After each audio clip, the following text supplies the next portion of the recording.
beaches. About 8 kilometers north of Taveta town lies Lake Challa. This natural wonder is found on the border of Kenya and Tanzania. The water body is sandwiched between these hills. It is approximately 4.2 square kilometers and it has a depth of more than 90 meters. The Taveta community have traditional beliefs of how the lake was formed. Kulitokea mama mmoja aliyekuwa na upele mwingi mwilini, akawa naomba katika familia zilizokuwa zimejenga hapa juu. Baada ya yule mama kuombaomba, nafikiri familia zote zilimkataa kwa sababu alikuwa na upele mwingi kwa mwili. Basi alifika mji mmoja, ule mji ulimpokea. Akawaeleza kwamba usiku wa manane wahame hapo maana kuna kitu itatokea. Baada ya kutoka saa 6 kweli za usiku, huu ulikuwa ni mlima wenye mifugo mingi sana juu na miji mingi tu hapa juu.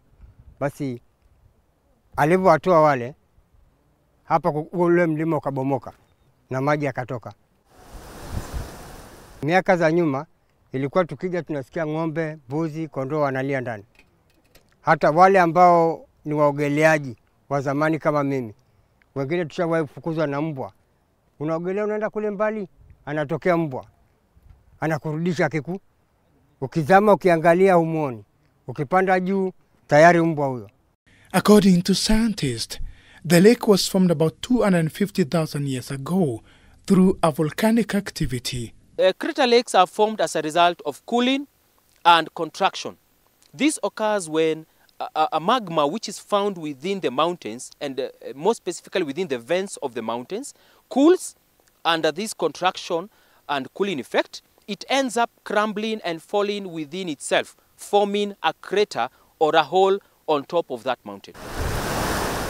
This is the case scenario we see in 2 crater lakes that have been formed through the process of cooling and contraction. This is Lake Paradise in Marsabit, and also Lake Challa, which is found within the borders of Kenya and Tanzania. Lake Challa is fed entirely by underground streams from Mount Kilimanjaro.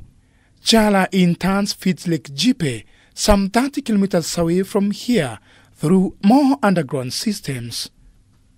The bigger part of the lake is found on the Kenyan side.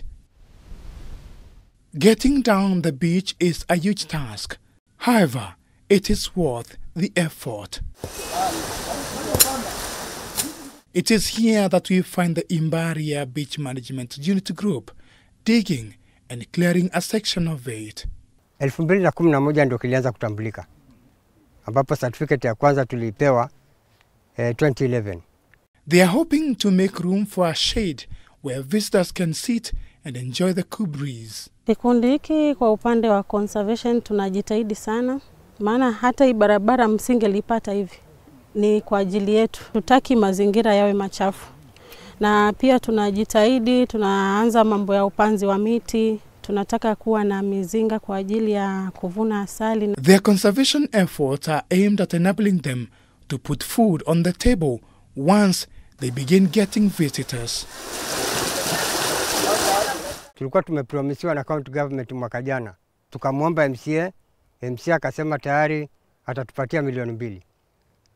Mkutano ulivyokwisha, MCA anatarajia yesi asha sign kule, lakini pesa mpaka leo tunaingoja, na yule alikuwa nayo tumesikia ameenda Ulaya na ziara yake ni miezi 2. Miradi ambayo tunataka kuongeza ni kama hivi kupata boats kwa ajili ya wageni wakija, kuna wengine wanapenda kutembea. So tunawatembeza na boat hadi mahali wanataka kufika, tunarudisha hivyo. Unajua mgeni pia anafurahia kuingia kwenye maji aone. Just like other lakes in the country, water levels have been rising in Lake Challa. Kuna nyumba ilikuwa pale pembeni, sijui kama mmeiona, kanyumba kadogo.